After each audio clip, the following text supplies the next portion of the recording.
मैले चाहिँ जुन हिजो नायब सुब्बाको इक्जाम भएको थियो त्यसको विषयमा चाहिँ कुरा गर्दैछु।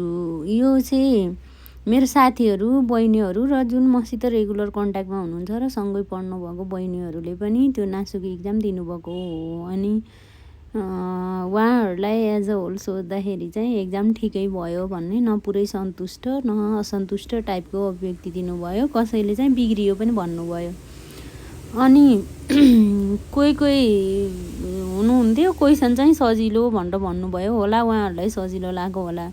तर एज अ होल सबै क्वेसन हेर्दाखेरि चाहिँ मलाई सबै क्वेसन सजिलो हो चाहिँ लागेन। अब 5-6वटा पहिलो लेभलको क्वेसन भयो भन्दैमा चाहिँ त्यो सबै क्वेसन सजिलो र त्यसले पास हुने आधार तय गर्छ भन्ने हुँदैन। कसैको जिके एकदमै राम्रो हुन्छ, भित्रभित्र पनि पढ्नु भएको हुन्छ, दोस्रो तेस्रो लेभलको पनि मजासँग।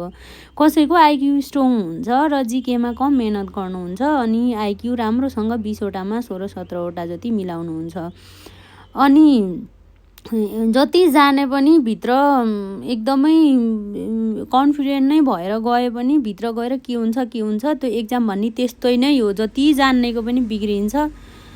त्यो एउटा लाउँछु भन्दा अर्कोमा लाइन्छ, अथवा त्यो भित्र गएर जानेको क्वेसन पनि कन्फ्युज भइन्छ। मिल्नुपर्ने 5-7वटा एक्स्ट्रा पनि मिल्दैनन् कि भित्र जानेको पनि जुन आफ्नो क्षमता थियो।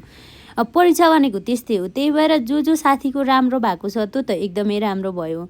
जसले एक्जाम बिगार्नु भएको छ त्यो चाहिँ बिग्रिसकेको कुरालाई चाहिँ सम्झेर हतोत्साहित हुनुभन्दा पनि अरू क्वेसनहरूको चाहिँ अरू एक्जामहरूको तयारी गर्दाखेरि राम्रो हुन्छ जस्तो लाग्छ मलाई चाहिँ। किन भन्दा एक्जाम भन्ने यस्तै हो कि हेर्नु, जति राम्रो तयारी गरे पनि भित्र गएपछि के हुन्छ केही न केही हुन्छै हुन्छ। खोइ के हुन्छ त्यो एक्जाम दिनेलाई मात्रै थाहा छ। म भन्नु होला होइन यो भिडियो हेरेर चाहिँ। त्यही भएर टेन्सन नगर्नु। अरू पनि त अप्सनहरू छन्, अरू पनि यही मात्रै भएन नि त लोकसेवाका एक्जामहरू। अरूमा पनि जे भयो बिग्रेको चाहिँ अझै मेहनत गर्छु, आइक्यूलाई राम्रो बनाउँछु, अथवा जे मेरो कमजोर पार्ट छ त्यसलाई राम्रो बनाएर अगाडि बढ्छु भनेर चाहिँ अगाडि बढ्नु होला। नआत्तिने, पिर गर्ने